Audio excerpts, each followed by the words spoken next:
Welcome to another episode of Cape Ann Today. I am speaking today with Jeff Pope, who writes for the Manchester Cricket, and he writes specifically about the 40B project that's happening there and the limited commercial district. We are going to talk about this 40B project because it is a sort of a looming subject over the entire town right now and has been for at least a year. So Jeff, let's start right by describing what is a 40B project. Well, 40B is a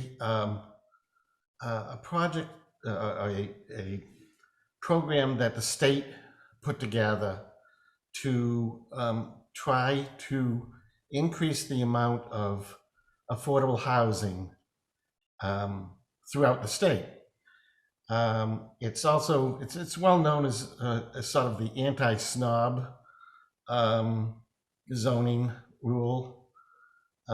In that it allows a developer to bypass a lot of the town's boards and commissions, and just they have to get a comprehensive permit approved by the Zoning Board of Appeal. And this is if only they're only allowed to do this if the town does not meet a certain affordable housing requirement, right? Yes. Generally, it's my understanding is it's 10% of the housing stock within a community. If it's below that, then the developer is allowed to go for a 40B permit instead. And Manchester's amount is unfortunately only about 5.1% of the housing stock is affordable. So I want to say a year and a half ago, the Shingle Hill project was presented to the town. Do you want to tell us what that is and what it means for the town also?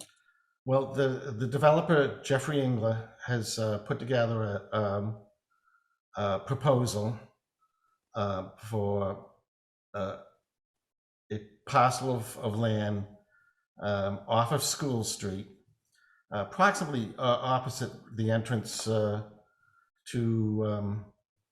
the Manchester Athletic Club, which is Atwater Avenue.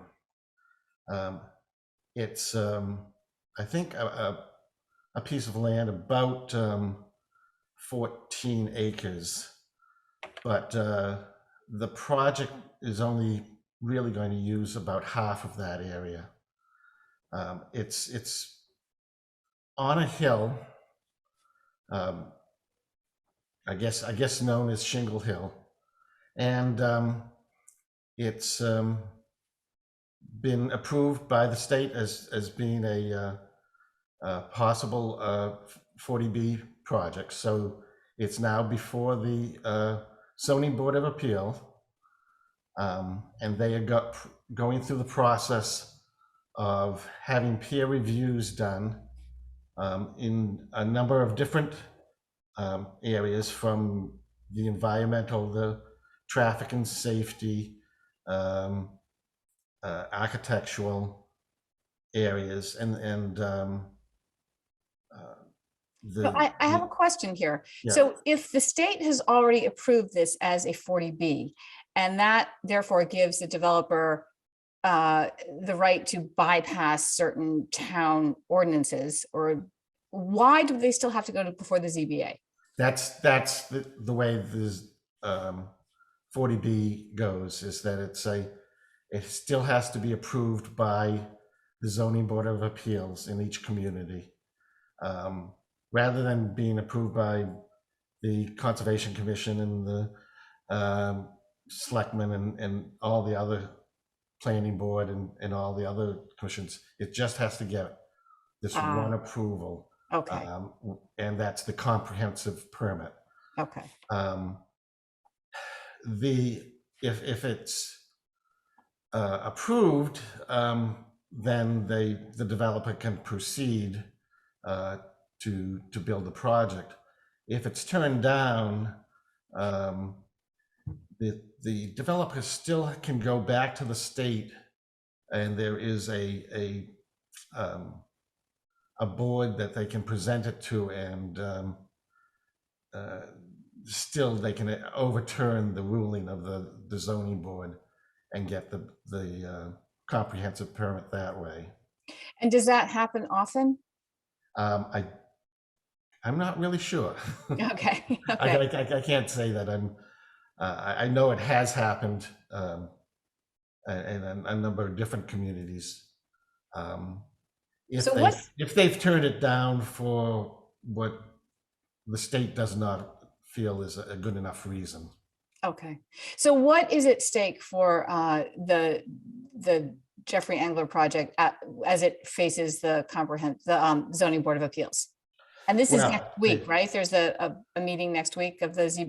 yeah, on the next Wednesday, on the 27th, they will be discussing connecting to the sewer. The original plan was to have a processing plant right on the property. So basically a Um, septic system a private septic Basically a system. septic system, yes. Yeah. But a few weeks ago, Engler submitted a whole new set of plans that would have this project connect to the town's sewer. Now, as far as I understand, the sewer does come up and go down Atwater Avenue to the uh, uh, athletic club, and there's a couple other businesses down there. So the, So it would just be pretty much a case of connecting from one side of School Street to the other. But I think the idea of having a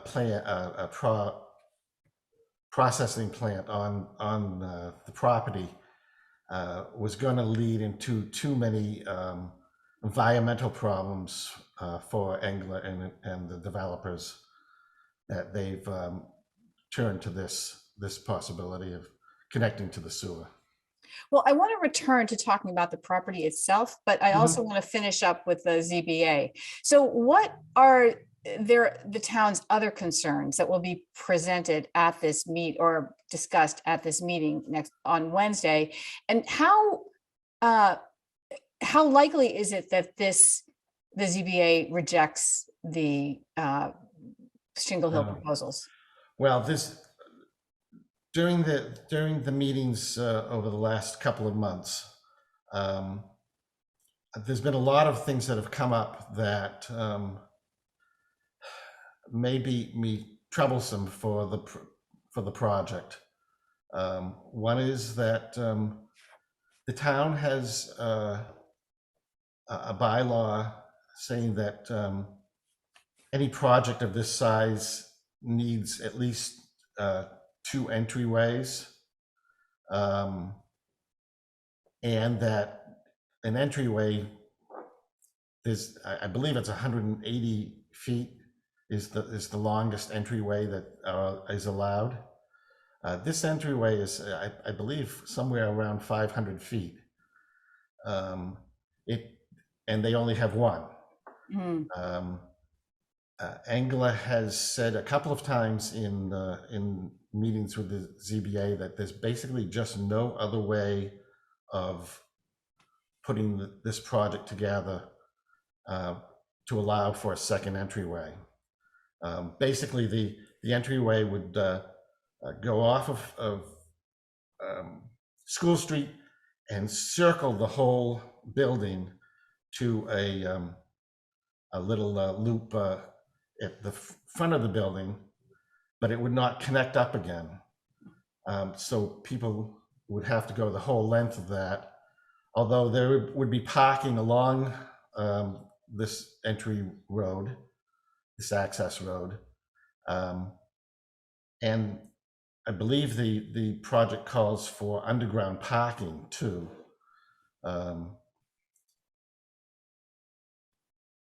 So that may very well be a problem. Can I If interrupt? yeah, I vaguely remember that in a conversation we had with Erica, she reported that the fire chief was not concerned about the fact that there were not two entrances. Is that right? that's very true. The fire chief did present before the zoning board of appeals that he was not concerned about this, that he felt that the building would be safest building that we'd have in town. And uh, uh, he also felt that a number of the issues about whether or not there'd be trees that could come down and block this entryway during an emergency were just not things that would ever actually happen, I guess. Mhm. So back to the list of concerns that you have come up. So yes, another concern was that there was no sidewalk along this access road. Mr. Engler, my understanding, has adjusted his plans to include a sidewalk.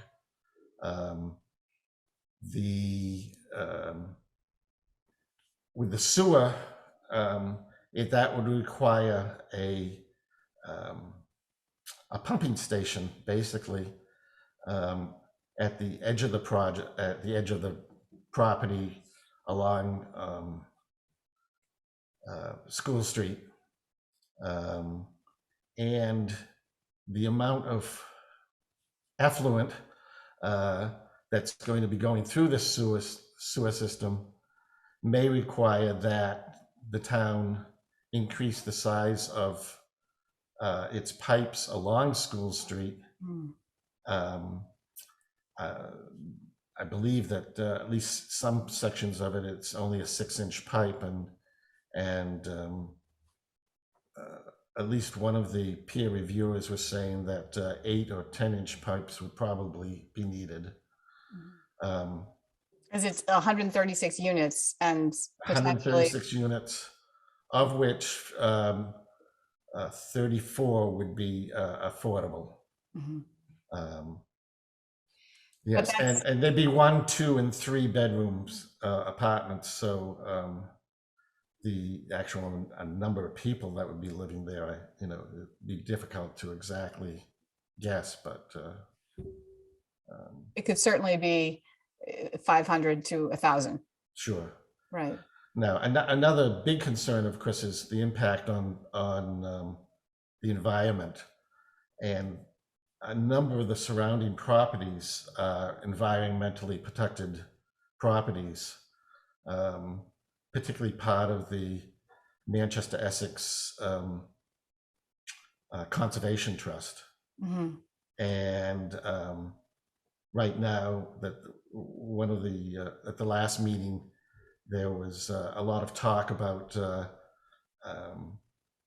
vernal pools and a wildlife study, which is in the process of being conducted, and what sort of effect that this project is going to have on that, I can't say, but and are these certainly would impact. Certainly, yeah. And are these issues that would concern the ZBA, also the conservation issues?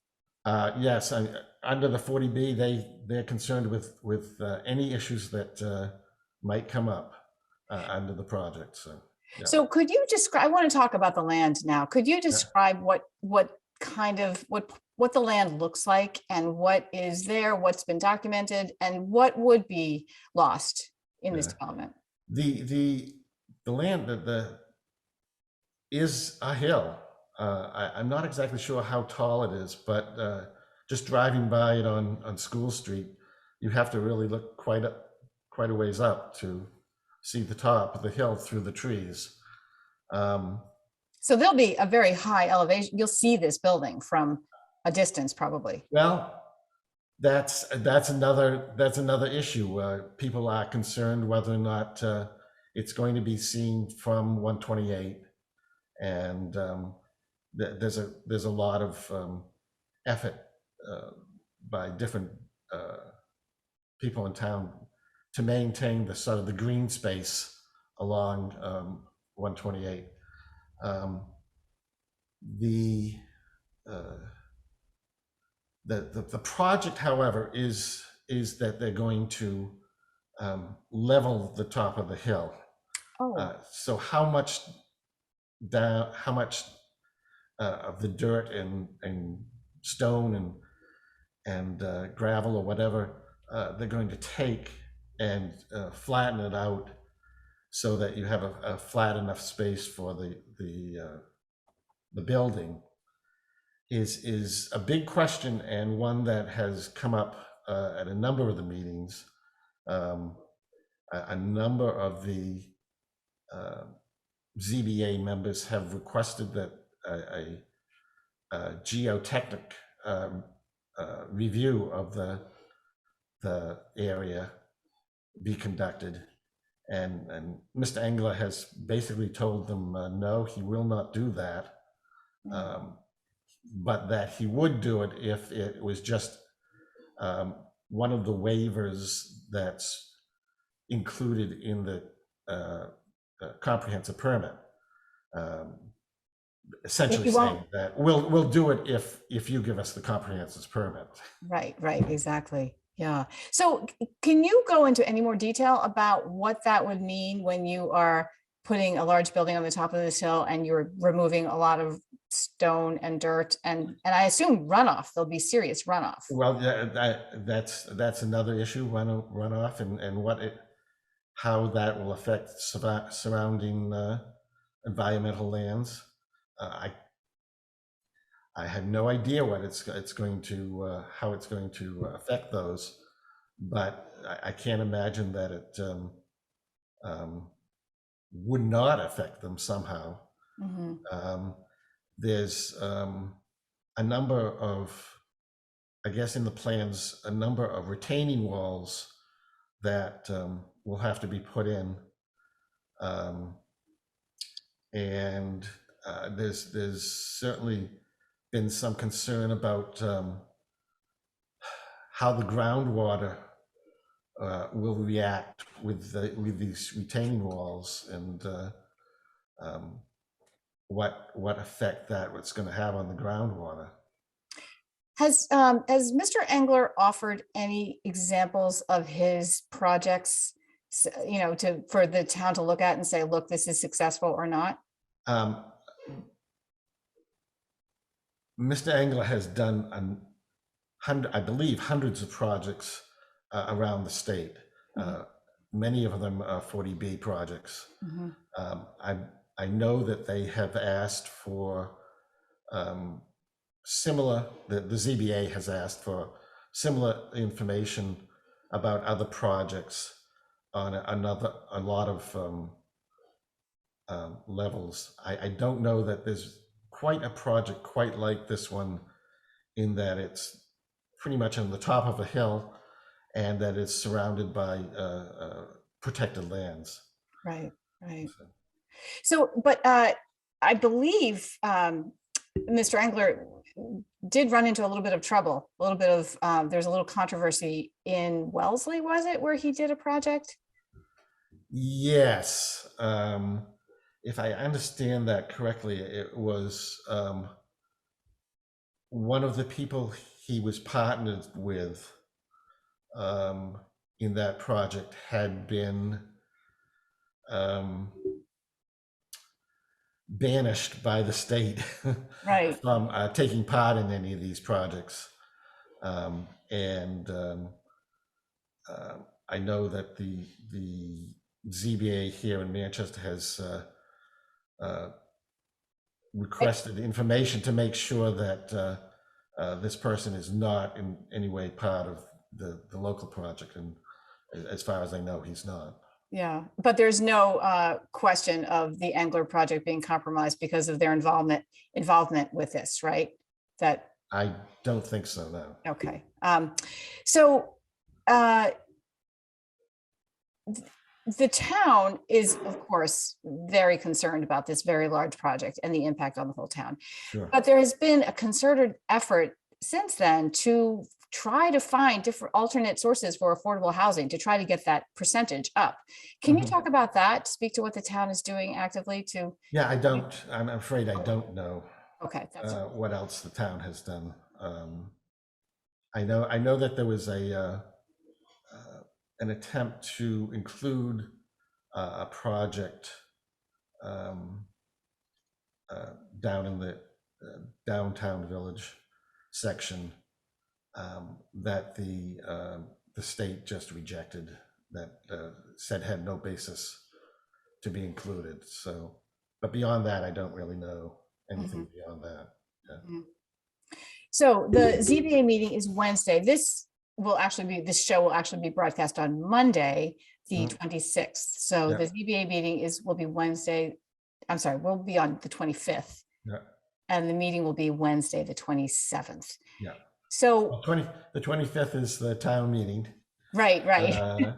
And so that'll be interesting how that goes. But yes, this next meeting, the ZBA is on Wednesday the 27th, and then after that, um, they had the ZBA actually has a deadline that they have to meet. Um, Essentially, they were given 6 months from the time they first started dealing with this project. But because of all the involvement with all these peer reviews, and some of which have taken a while to actually be completed, Mr. Engler has given them a 1 month extension. So they have to complete this public hearing on all the issues by let me think, it's June 23rd. Okay. At that point, they have to close the public hearing unless Mr. Engler gives them another extension. And then they have 40 days to debate among themselves and to vote. And after they vote, they actually have to write up a explanation of why they have either approved it or voted it down. Mhm. And if they vote it down, then Engler has the authority to go to the state. Yeah. Now, again, it's possible that the state will back the town and agree with that Mhm. they did vote it down for good enough reasons. Right. It's always hard to know on that level where it will go. Mm. Well, it does sound as if it is quite a burden on the town to manage the sewage for whatever number of new residents will be there. I'm Yeah. sure. It would be a big increase, I'm sure, on the amount of sewage that's going to be heading down that line. Mhm. And I don't know how close the actual processing plant in town is near capacity on an average day. How much additional effluent it can handle, but And has Engler offered to any sort of funding if the septic system needs to be upgraded? that's one of the things that the ZBA can request and try to work out with Mr. Engler, Mhm. is to have him pay some mitigation for any number of things. Mhm. Of course, there's only a certain amount that he's going to agree to at any point, but what And that is. okay, last question. I'm still thinking about this tall building on the top of a hill. Oh, So yeah. is there has there been a peer review of the geography study? You used a different word, geo something. Geotechnical review. Yeah. Yeah, I mean, that's really just the ground that they're talking about, not they, one of the Right. peer reviews is architecture. And the man who presented that a couple weeks ago, or at least presented the preliminary findings, was that he just didn't have enough information in many cases to actually say what the building was even going to look like or how big it was going to be. Oh, Um, that's interesting. the building um, is basically sort of like an H with sort of two wings with a connecting piece in between. And the most recent plans, I believe, were for a 3-story building. Uh, the man who was presenting the architectural peer review was actually suggesting to them that they might want to consider going to a 4th story, only to reduce the footprint of the building and to give more space, open space there, because he was saying there just wasn't enough space for kids to go out and play in this complex. So that's just going to be another issue that will have to be debated out. Swing sets. We need swing sets. Yeah, well, something along that lines. He was talking about areas for kids to throw a frisbee. So Yeah. Yeah. Well, I imagine if it's on a hill, that yeah, would be difficult to create. yeah. Yeah. Now, Mr. Engler at the last meeting said that because they were switching to the sewer, that was going to open up a lot of more of the space. I assume the space where this on-site plant would have had to have been. Right. Um, Right. so who knows? It's proceeding forward, and we'll eventually come to a decision within the next few months. Right. Well, can we speak to you again about where these meetings end up in the next? Absolutely. That would be great. That'd be great. Well, thank you so much. You've really been able to really elucidate this whole issue. Well, And thank you very much. Interested in a sponsorship? Email sponsor@1623studios.org to learn more.